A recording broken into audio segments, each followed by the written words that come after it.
بسم اللہ الرحمن الرحیم۔ السلام علیکم ناظرین، میں ہوں ایم ایس جے اور میرے ساتھ موجود ہیں محمد اسامہ علی، بزنس کنسلٹنٹ ہیں، اسٹرالوجر ہیں اور اس کے ساتھ ساتھ مذہبی اسکالر بھی ہیں۔ السلام علیکم اسامہ بھائی، کیسے ہیں آپ؟ ٹھیک ہیں؟ وعلیکم السلام، ٹھیک ٹھاک، آپ سنائیں کیا حال ہے آپ کے؟ جی اللہ کا کرم۔ اسامہ بھائی اگر تھوڑی سی بات دنیا کی کر لیں، بٹ دنیا میں بڑی تبدیلیاں ہو رہی ہے، G20 ہمارے آس پاس ہوئی ہے انڈیا میں، کس طرح دیکھتے ہیں؟ کیا پوزیشن ہے، کیا نمبرنگ ہے، کیا ہونے جا رہا ہے دنیا میں؟ کچھ بھی نہیں ہو رہا، یہ آپ لوگوں کو تھوڑا سا بیک گراؤنڈ اس کے سمجھنا پڑے گا۔ آج تک کی اب تک کی ہسٹری یہ ہے کہ امریکہ کو آج خالی کرنا کا جو سیر ہے وہ چائنا کے ساتھ ہے۔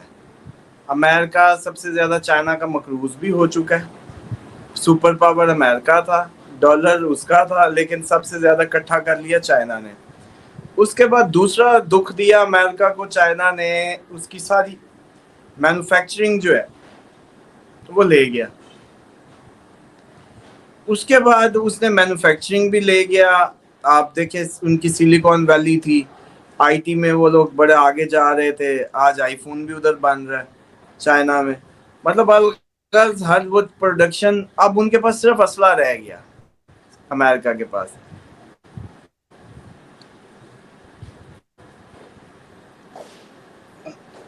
اب جب امریکہ کے پاس صرف اسلحہ رہ گیا تو آپ یہ سمجھیں کہ وہ جنگیں کیسے نہ کرائے، اس کا تو کاروبار ہی اب اس سے ہے۔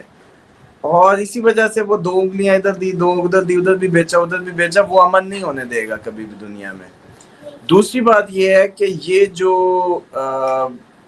اس کے پاس جنرل الیکٹرک تھی، اس کو جنرل جو بچی کچی جنرل موٹر کو وہ لے گیا جاپان، ٹویوٹا، اور اب جنرل الیکٹرک بچی ایک، اور دوسرا اس کے پاس اسلحہ کی انڈسٹری جو ہے بس۔ اچھا اب دوسرے اینگل پہ آئیں کہ اب اس کے جواب میں امریکہ نے کیا کرنا شروع کیا۔ امریکہ ایک تو اس کا ریئل اسٹیٹ میں بہت بڑا مقروض ہو گیا چائنا کا۔ اچھا کچھ ہی عرصے بعد چائنا کو یہ ریلائز ہو گیا کہ جیسی امریکہ گرا، ہم تو اس کو کبھی بھی نہیں گرا سکتے، کیونکہ ہماری تو ویلتھ ہی ڈالر میں ہے، تو ہمیں تو حفاظت کرنی ہے امریکہ کی، کہ امریکہ رہے گا تو ہماری ویلتھ رہے گی، ورنہ وہ گرا تو ڈالر گرا تو ہم بھی گئے۔ یہ اللہ تعالیٰ کی دیکھے کیسی چال ہے کہ دو ہاتھیوں کی لڑائی کیسے کروا رہا ہے۔ اچھا اس کے بعد یہ ہوا کہ انہوں نے 2010 سے گولڈ میں کنورژن شروع کر دی، چائنا نے گولڈ بائی کرنا شروع کر دیا ڈالر کی بجائے۔ اس وقت سے پھر اس نے اب تک وہ کافی حد تک کامیاب ہو گیا تو پر پرزے نکالنے شروع کیے، ورنہ اس سے پہلے وہ امریکہ کے کبھی بھی دو بدو نہیں ہوا جب تک ڈالر پڑے تھے اس کے۔ ٹھیک ہے، اب آئیں دوسرے اینگل میں کہ نائجیریا جاتا ہے چائنا، امریکہ وہاں پہنچ جاتا ہے، وہاں اس کے جو معاملات خراب کرتا ہے۔ اسی طریقے سے یہ جو سمجھ لیں کہ ان کا بلاک بنتا ہے چائنا، الغرض چائنا برازیل جائے، چائنا کہیں بھی جائے، جہاں بھی جاتا ہے چائنا، جو آپ کا امریکہ ہے وہاں کنفلکٹ ارائز کروا دیتا ہے۔ جیسے نائجیریا میں مسلم کرسچنز شروع کروا دیا۔ آپ نے یہ پچھلے دنوں یاد ہوگا آپ کو برما میں ہوا تھا جب روہنگیا بالکل کا بالکل مسئلہ، بالکل بالکل۔ وہ کیوں تھا؟ کیونکہ چائنا وہاں سے بھی ایک وہ بنا رہا تھا، کیونکہ وہ بھی ایک پورٹ کا کنٹری ہے، مطلب سمندر کو لگتا، تو چائنا وہاں انویسٹمنٹ کر رہا تھا۔ انہوں نے مسلمان مرا دیے ادھر، اور چائنا کو یہ ہر اس کنٹری پہ جا کے ڈیسٹیبلائز کر دیتا ہے جہاں بھی چائنا انویسٹمنٹ کرے۔ آپ بھی اسی قسط کا حصہ ہیں، آپ بھی نیکسٹ ایپیسوڈ ہے اسی کی۔ یہ سی پیک جس دن کا آپ لوگ لائے، اسی دن کا آپ اپنی کہانی بدلتی دیکھ لیں، اسی دن کے آپ کے حالات خراب ہو گئے۔ تو یہ بھی یہی مسئلہ تھا۔ اور اب آئیں آپ کی، یہ میں پیچھے سے لے کے اس لیے آیا تھا کہ آپ جو ہے نا اس کو سمجھ سکیں کہ یہ جو G20 ہے یہ یہاں تک جو پہنچی ہے یہ کیسے پہنچی ہے۔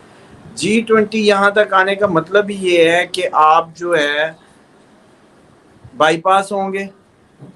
اس روٹ کا مقصد یہ ہے کہ سی پیک کو جو ہے جیسے کہتے ہیں مقابلے میں لایا جائے، کیونکہ سی پیک سے جو آپ کی گوادر پورٹ تھی اس کے جو سب سے زیادہ افیکٹی تھے وہ آپ کے یہ تھے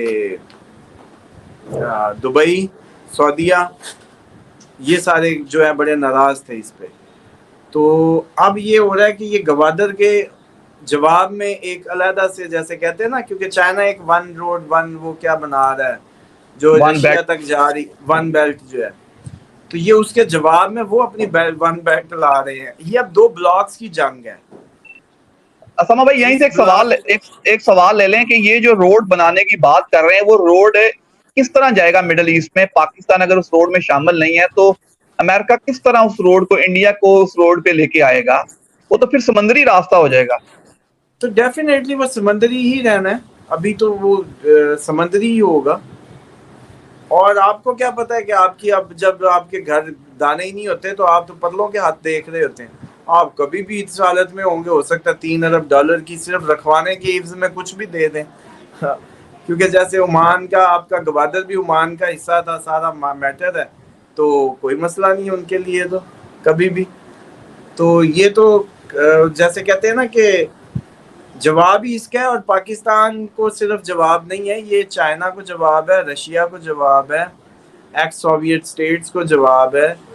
اور یہ سارے کے سارے اس کا وہ بنیں گے، حصہ مطلب بنیں گے.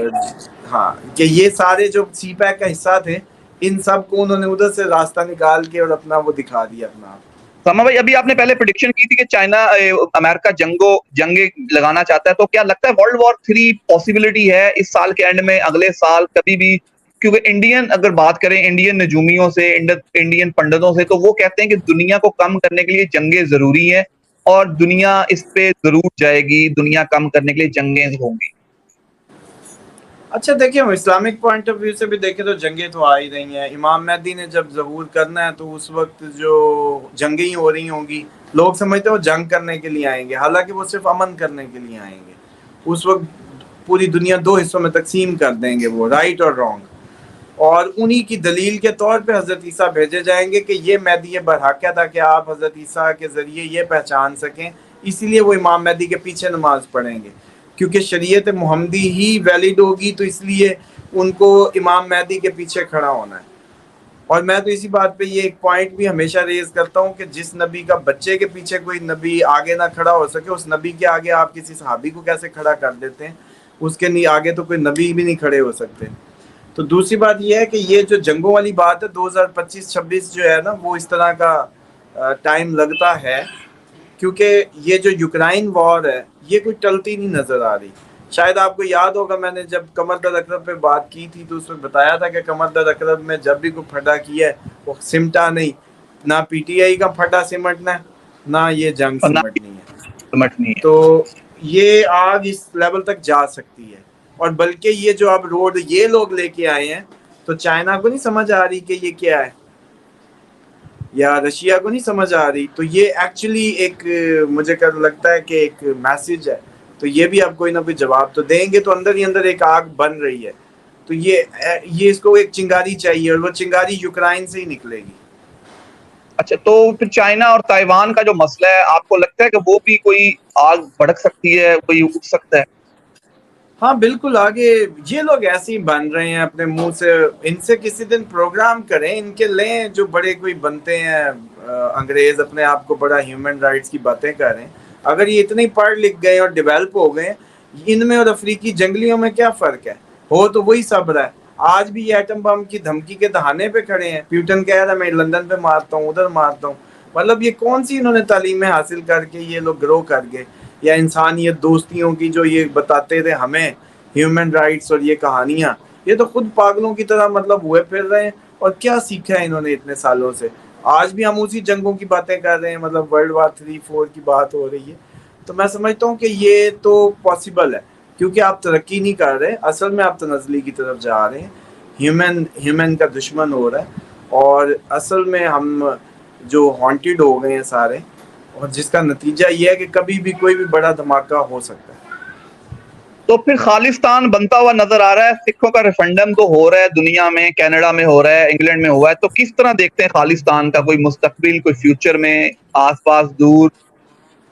دیکھیں وہ اپنا ایک جیسے کہتے ہیں پروونس چاہتے ہیں، پنجاب کا نام بدل کے جیسے کوئی اس طرح کی سیٹنگ کر کے ان کو دے دیں گے. وہ کون سی بات ہے؟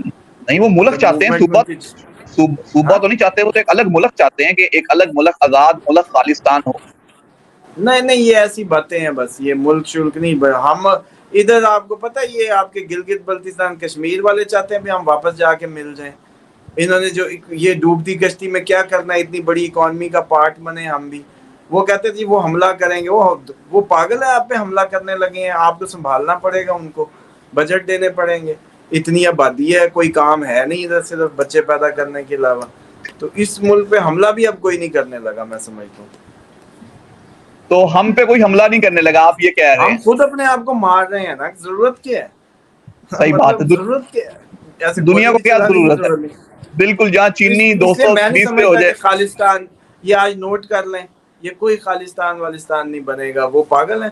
ان کو یہ صرف جو ایسے کہتے ہیں نا، ان میں بھی تھوڑے سے ریڈیکل قسم کے لوگ پیدا ہو جاتے ہیں جو بڑے قومیت پرست اور نسل پرست یا تعصب پسند.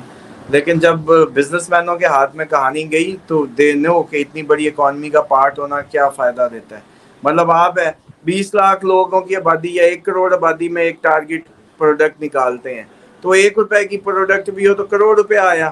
اور اگر اس کی ٹارگٹ مارکیٹ 1 ارب ہو تو 1 روپے سے 1 ارب بنا. تو اسی لیے تو یہ چھالیاں سپاریوں والے بھی اتنے امیر ہیں انڈیا میں.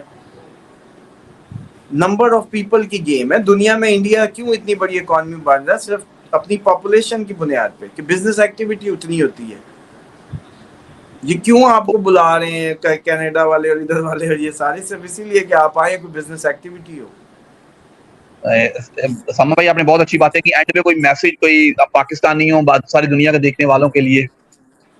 بس پاکستانیوں کو تو خدا کے لیے کہ بھائی قوم تو بن نہیں سکے لیکن کوئی بندے کے پتر بن جائیں. کم از کم اپنی پروڈکٹیوٹی شروع کریں معاشرے سے، گھر سے، گلی سے. کم از کم ایک روٹی کو کھلانے کی اوقات بنا لیں کہ روز کسی کو بغیر کسی لالچ کے کھلائیں. کوئی راستے سے کوئی پتھر ہٹائیں، کوئی اپنے مدد آپ کے تحت اپنی جو گلی محلے کے مسائل ہیں ان کو حل کرنے کی کوشش کریں. یہ حکومتوں کو دیکھنا چھوڑ دیں. اور پرفارمنس جیسے کہتے ہیں نا، گاؤں لیول پہ، دیہات لیول پہ، ٹاؤن لیول پہ، گلی محلے کے لیول پہ خود پرانے دور کی طرح اپنی آپ مدد آپ کے تحت اور اپنی جیسے کہتے ہیں کمیٹیاں ڈال کے کوئی اس طرح کے اکاؤنٹس بنا کے کلیکشن کر کے بچوں کو جن کو باہر بھیجنا ہے باہر بھیجیں. کوئی بیوہ کی مدد کریں. اس طرح کے کوئی اپنی مدد آپ کے تحت جو ہے نا محلے کی سطح پہ میں سمجھتا ہوں کہ اب ان کو بنانے چاہیے یونٹس جو ان کی مدد کر رہے ہیں، ان کے مسائل کا حل دے رہے ہیں. ساما بھائی بہت شکریہ آپ کا. مجھے اور محمد ساما علی کو دیجیے اجازت. اللہ حافظ.